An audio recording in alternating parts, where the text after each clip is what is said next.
এই যে গানের সাথে সম্পৃক্ত হওয়া, এরপর কতগুলো বছর কেটে গেল, হিসেব করেছেন কি?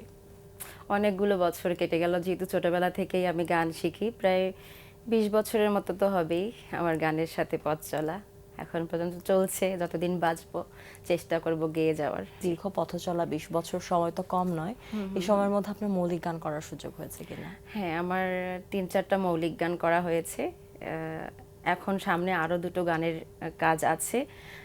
এই বিষয়ে কথাবার্তা সবই ফাইনাল, শুধু আমরা শুরু করব। চলুন ফিরে যাই আমাদের আজকের অতিথি কণ্ঠশিল্পী রেহানা আক্তার জ্যোতির কাছে। আবারও ফিরে এলাম আপনার কাছে এবং শুরুতে যেটা বলছিলাম যে গল্প আড্ডা সবই হবে এবং সেই সাথে আপনাকে পেয়েছি, গান তো শুনতেই হবে। তো আড্ডার শুরুটা গান দিয়ে করলে কেমন হয়? জি, অবশ্যই খুব ভালো হয়। কোন গানটি শুনবো? আমি শুরুতেই সাইজির গান করছি একটা। শুনে ঠিক আছে। সর্বসাধন সিদ্ধ হয় তার, সর্বসাধন সিদ্ধ হয় তার, মানুষ গুরু নিষ্ঠা যার, ভবে মানুষ গুরু নিষ্ঠা যার, ভবে মানুষ গুরু নিষ্ঠা যার, ভবে মানুষ গুরু নিষ্ঠা যার। নদী কিংবা বিলবাওর খান,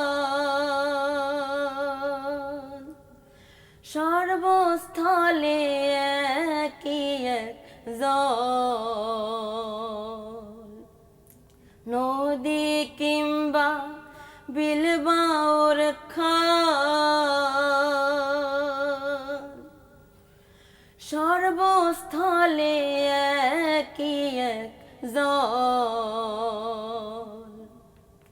দিব্য জ্ঞানী হয় তবে জানতে পায়, দিব্য জ্ঞানী হয় তবে জানতে পায়, মানুষে মিশিয়া হয় ভেদান্তর, মানুষ গুরু নিষ্ঠা যার, ভবে মানুষ গুরু নিষ্ঠা যার।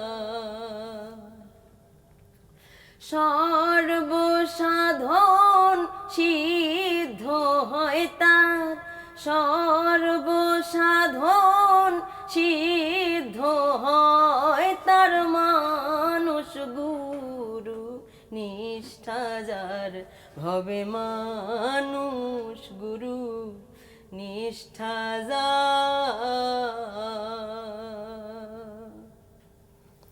সাইজির গানের সকাল শুরু। জি। সচরাচর কোন ধরনের গান আপনার বেশি করা হয়? সচরাচর আমার ফোক গানই বেশি করা হয়। আমি এই গানই অনেক স্বাচ্ছন্দ্য বোধ করি গাইতে। কত বছর ধরে গান করছেন? আমি সেই ছোটবেলা থেকে গান করছি, একদম 5-6 বছর বা 7 বছর হবে আমার বয়স, তখন থেকেই। আপনি যখন গান শিখেছেন বা যখন আপনি বেড়ে উঠেছেন, সেই সময় আপনার আশেপাশে কাদেরকে গান গাইতে দেখতেন? আপনার ফ্যামিলি থেকে আর কেউ গান করেন? না, আমার ফ্যামিলিতে কেউ গান করেন না। আমি রেডিও টেলিভিশনে দেখে দেখেই শুনে শুনেই আমি গানের প্রতি আর কি আকৃষ্ট হয়ে যাই। এরপর আমার ভাইয়া, জ্যাঠাতো ভাই, সে আমাকে গানের স্কুলে ভর্তি করায় দেয়।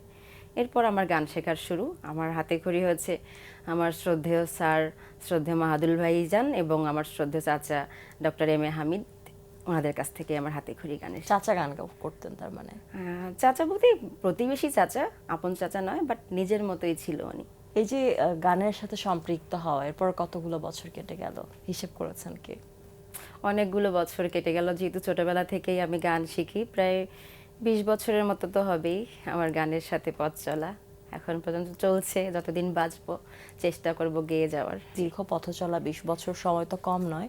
এই সময়ের মধ্যে আপনার মৌলিক গান করার সুযোগ হয়েছে কিনা? হ্যাঁ, আমার 3-4টা মৌলিক গান করা হয়েছে। এখন সামনে আরও দুটো গানের কাজ আছে।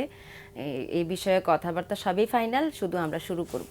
সঙ্গীত জীবনের স্বপ্ন সারথি কে আপনার জীবনে? আমার সঙ্গী, বাবা মা, ভাই বোন, যে কেউ? হ্যাঁ, আমার বাবা তো আছেই, তার অনেক স্বপ্ন ছিল আমি ভালো কিছু করব, টেলিভিশন আমাকে দেখবে, গ্রামের মানুষ। তার এটা খুবই স্বপ্ন ছিল, কিন্তু সে দেখে গেছে আমি অল্প তখন আস্তে আস্তে একটু একটু ভালো করতেছিলাম, কিন্তু মানে এখন আগের থেকে অনেকটাই আমার মানে ভালো সুযোগ সুবিধা আসছে এখন, কিন্তু এটা আমার বাবা দেখে যেতে পারেনি। নিশ্চয়ই তিনি কোনো না কোনো জায়গা থেকে দেখছেন আমাদের। বিনম্র শ্রদ্ধা রইল বাবার প্রতি। বাবার কথা যেহেতু চলে এলো, এই মুহূর্তে আর একটা গান শুনতে চাই, যে গানটি নিশ্চয়ই বাবার ভালো লাগবে। ঠিক আছে, আমার বাবার তো অনেকগুলো পছন্দের গান ছিল, কিন্তু আমি যদি কোনো গান গাইতাম আমার বাবা সব গানই মনোযোগ দিয়ে শুনতো এবং ভালো বলতো। তাহলে আমি বাড়ি সিদ্দিকীর একটি গান করি। ঠিক আছে, ঠিক আছে। লিলুয়া বাতাসে প্রাণ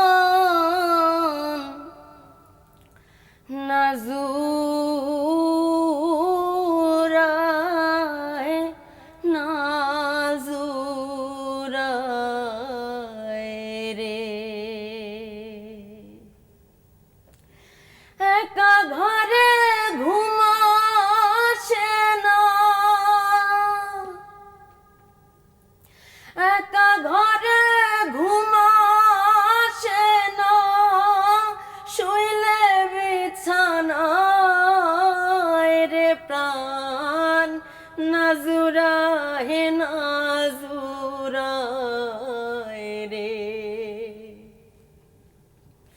লিলুয়া বাতাসে প্রাণ নাজুরায় নাজুরায় রে, নিষেধ করি ওরে হাওয়া লাগিস না মোর গায়ে রে, হাওয়া লাগিস না মোর গায়, যার পিড়িতে পোড়ায় অঙ্গ, যার পিড়িতে পোড়ায় অঙ্গ, তারে মনে যায় রে প্রাণ নাজুরায় নাজুরায় রে, লিলুয়া বাতাসে প্রাণ নাজুরায় নাজুরায় রে, লিলুয়া বাতাসে প্রাণ নাজুরায় নাজুরায় রে। অনেক ধন্যবাদ, এবং সেই সাথে শ্রদ্ধা বাড়ি সিদ্দিকীর প্রতিও রইল অনেক অনেক শ্রদ্ধা। অনেক ভালোবাসা। আপনার গানের শ্রোতা যারা ঘরে আছেন, আপনার আশেপাশে আছেন, সব থেকে বেশি সমালোচনা কে করতেন? সমালোচনা আসলে গ্রামের মানুষ, আমি গ্রামে যেহেতু মানে অনেকটা সময় কাটিয়ে তারপর ঢাকায় এসে সেটেল হয়েছি, গ্রামের মানুষ কেউ ভালো বলতো, কেউ এটাকে নেগেটিভ ভাবে বলতো, অনেক রকমের কথা হয়েছে।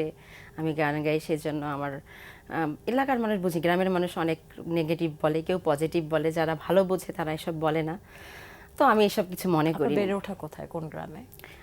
আমার গ্রামের নাম হচ্ছে মাগুরা দোলাপাড়া।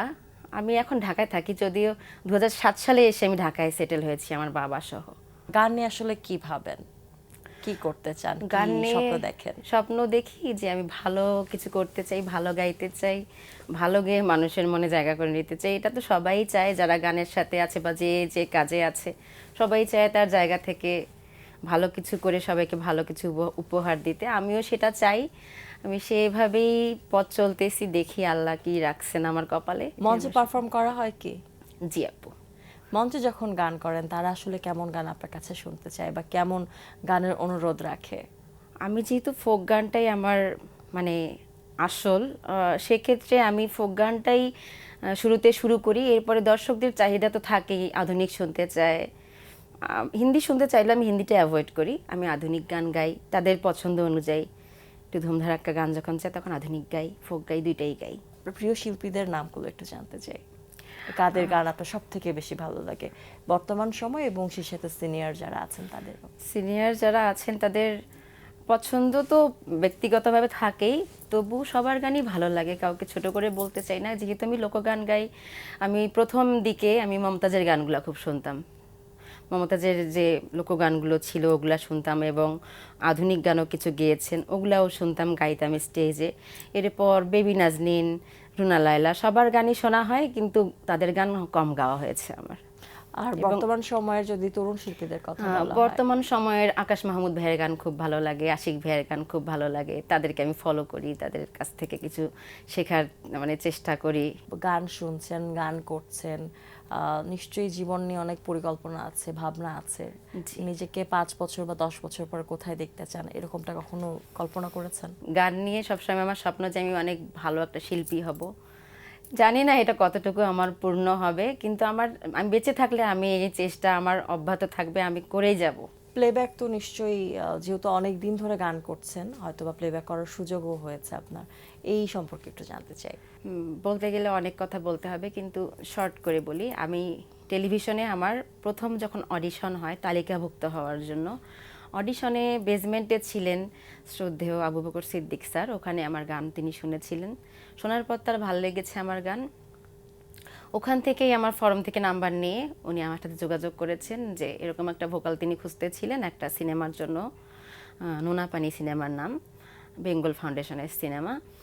তো উনি আমাকে ফোন করে যোগাযোগ করে, এখানে মাঝখানে অনেকগুলো কথা ছিল, ও সবার না বলি।